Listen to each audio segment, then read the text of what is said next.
Tonight on SUTV World News, China starts vaccinating their citizens from the novel coronavirus, and Japan gets a new prime minister. All that right here and more on SUTV.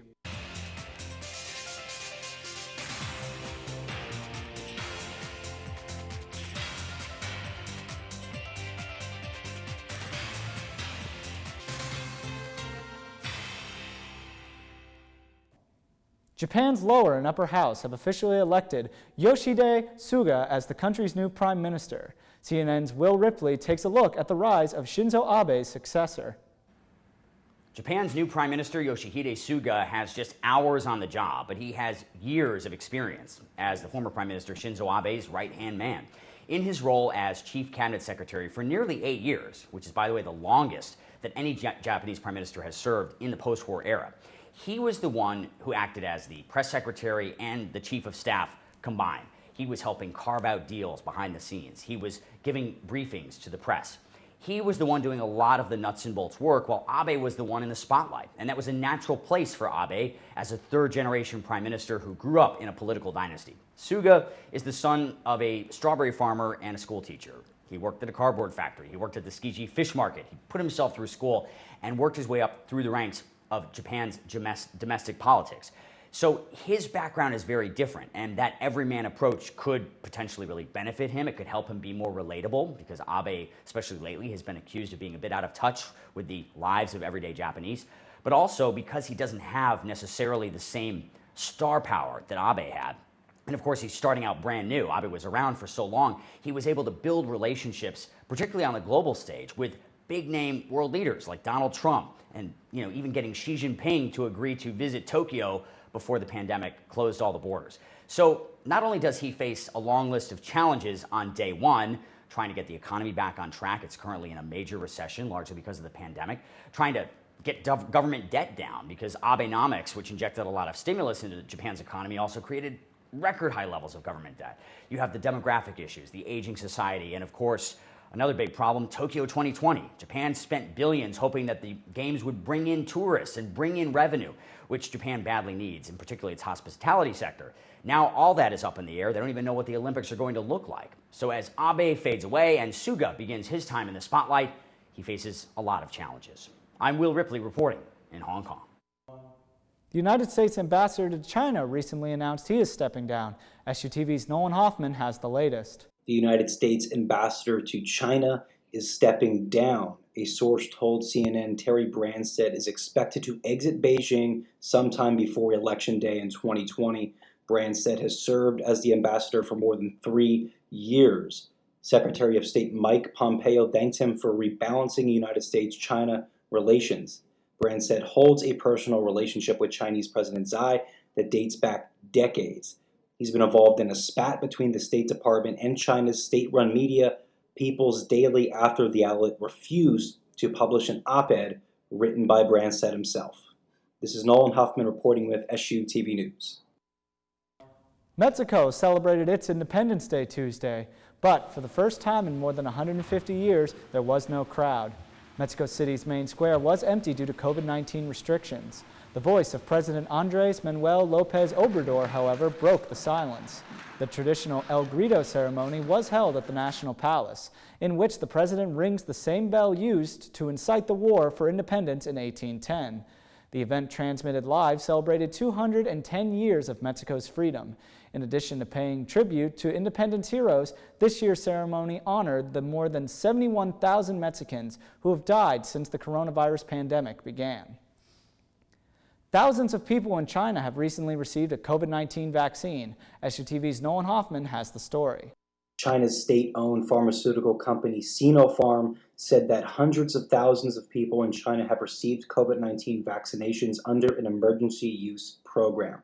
The company said it provided emergency vaccinations to high-risk groups, including medical professionals, diplomats deployed to high-risk areas, and workers for state-owned enterprises who participate in the Belt and Road Initiative. Sinopharm said it is currently developing 2 COVID-19 vaccines, and both vaccines are now in phase 3 clinical trial. The company's general counsel Zhu Zongzhu said that, quote, the vaccines were proven effective because none of those who traveled to high-risk places after receiving the injections were infected with COVID-19. The chief biosecurity expert of China's CDC estimates that members of the public would be able to start taking the vaccine around November or December as the performance of phase 3 trials goes well. This is Nolan Huffman reporting with SUTV News. And finally tonight, the Turkish Coast Guard took a CNN team on a migrant rescue operation in the northern Aegean Sea and between Turkey and Greece, where there have been allegations of illegal pushbacks and forced expulsions of migrants by the Greek authorities. CNN's Jomana Kardaşe reports. This is the new pattern, a Greek Coast Guard vessel right on the edge of Turkish waters. The crew's telling us that they've just gotten information about a possible pushback incident, migrants and refugees possibly on a life raft. The Greek ship is moving towards its own waters. It's now fleeing towards Lesbos. The Turks mobilize for a sea rescue with the added risk of COVID-19. Now it's a race against time. These waters have already claimed too many lives. They spot the motorless life raft drifting.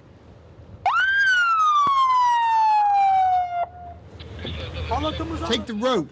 Take the rope! Grab the rope and don't let go.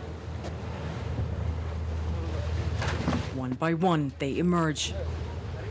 11 in total, barely able to stand. Cold, wet, and exhausted, they huddle together at the back of the boat. Says you really don't want to know what they have done to us. Still in shock, they recount how they made it to the Greek island of Lesbos 2 days earlier. But they were caught by Greek authorities. They say their belongings and money taken. He grabbed me from my neck and started hitting me. They put a knife to my husband's stomach, and they held a gun to my son's head. They were forced on a boat and abandoned at sea. Fatima says her family fled a hopeless Lebanon. They've tried the sea crossing 5 times in the past 6 months. This was the first time they had reached Greek soil. Human rights advocates and the United Nations Refugee Agency have documented many similar accounts since March. Watchdog groups accusing Greece of violating human rights obligations by expelling asylum seekers, at times leaving them adrift at sea for hours. According to the Turkish Coast Guard, there have been close to 200 pushback incidents in 2020. They say they've rescued nearly 6,500 men, women, and children. Ayat, who's from Somalia, says that they were treated like animals. Everyone we've spoken to here says that they don't want to try this trip again. They don't want to try and go through Greece because of what they went through. They're really shocked that this is how Europe deals with human beings. In response to CNN's reporting, the Greek government denies that they're pushing back migrants and refugees. They say authorities are guarding the borders according to the rules of international law. They accuse Turkey of weaponizing the migrant issue at a time when immigration is at the heart of a political storm in the EU. I hear that Greece is part of the EU. I wanted to get to the EU, to Germany, to educate my children and live there. But if Greece represents the EU, I don't want any of it.